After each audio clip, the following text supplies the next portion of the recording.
Blast Radio. Before I start tonight's story, I want you to settle in for a moment. If you're listening in the dark, maybe turn down the lights a little more. If you're listening late at night, well, that's on you. This is a story about a house near a river. Nothing dramatic, nothing famous. Just an old place with old bones and a few things that didn't want to stay quiet. Everything you're about to hear happened over the course of 1 week. And by the end of it, I understood something I hadn't expected.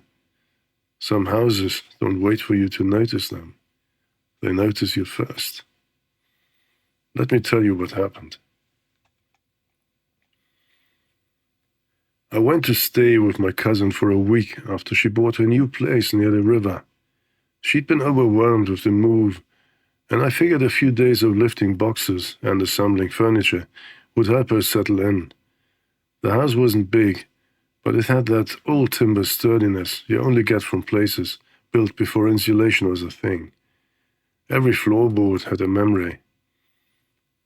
The river ran close behind the property, closer than I expected. From the porch, you could hear it moving around the bend, steady and low. Not rushing, not babbling, just moving. A constant, even sound, like someone dragging a hand through water. Inside, the house still smelled like the previous owners. A mix of old varnish, dust, and something faintly metallic, like cold tools left in a shed. My cousin didn't seem to notice. She was too busy apologizing for the mess. The guest room was upstairs at the end of a narrow hallway. The window faced the river, though the glass was old enough to warp the view. The trees outside bent in strange ways through it, like they were leaning toward the house. I told myself it was just the glass. The first night, I woke to footsteps on the landing, slow ones. Not the random creaks of an old house, actual steps. I assumed it was my cousin getting a glass of water, but the steps stopped right outside my door. I waited for a knock. None came.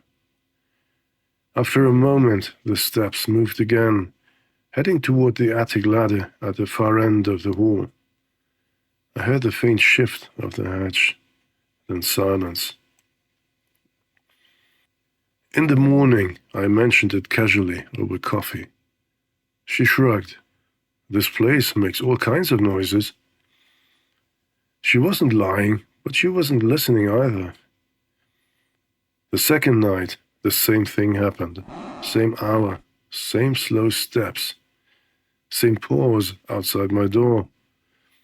Only this time, the river sounded louder, as if the window were open. It wasn't. I opened the door in the morning. The hallway felt colder than the rest of the house.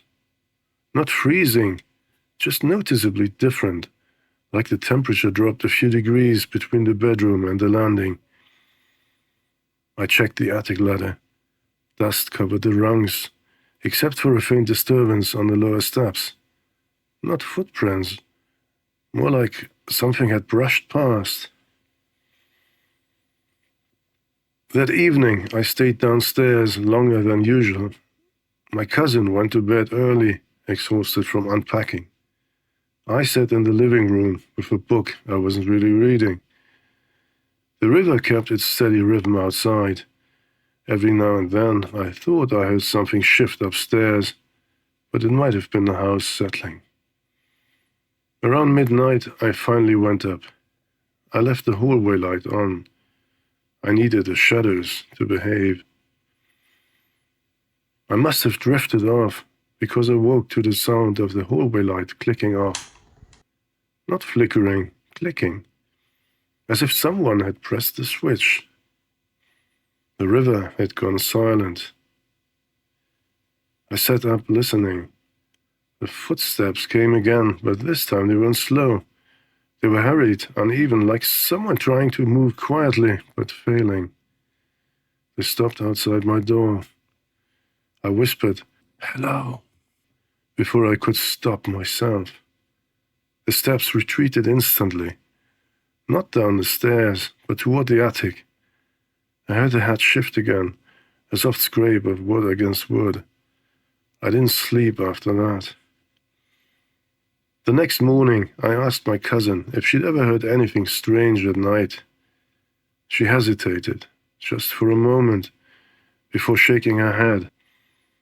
That hesitation stayed with me. That night, I decided I wasn't going to wait for the footsteps. I sat in the hallway with the light on, facing the attic hatch.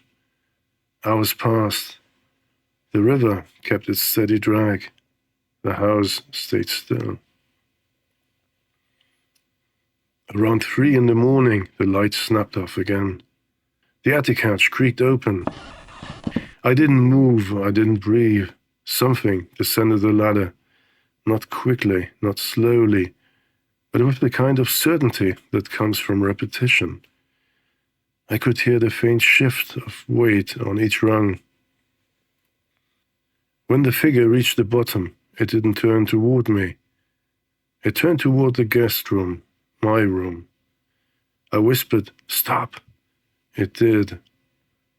The figure stood there, facing the door, its outline barely visible in the faint light.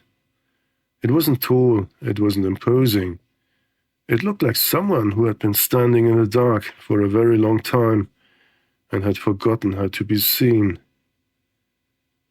It turned its head slightly toward me, not enough to show a face, just enough to acknowledge that I was there. Then it stepped backward, slowly, into the attic. The hatch closed with a soft click. The river started again, suddenly, as if nothing had happened. I left before sunrise. I didn't pack. I didn't leave a note. I walked until I reached the main road and waited for the first bus out of town. My cousin called later, confused. I told her the truth, or enough of it. She laughed at first, then stopped when she realized I wasn't joking. She still lives there.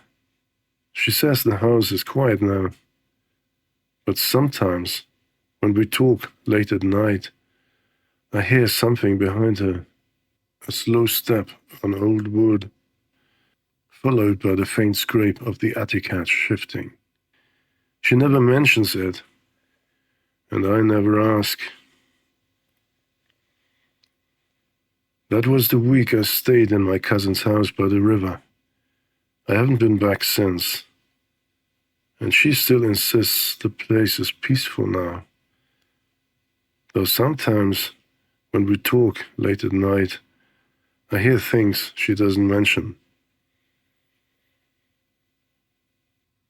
If you've ever lived in an old house, or stayed somewhere that felt like it was paying attention, you know that silence can be its own kind of warning. If you've enjoyed this story, let me know. I've got more nights, more houses, and more memories I've tried to forget. And if you're listening to this in bed, maybe check the hallway before you turn off the light. Thanks for being here tonight. Tune in for the next episode at Past Radio.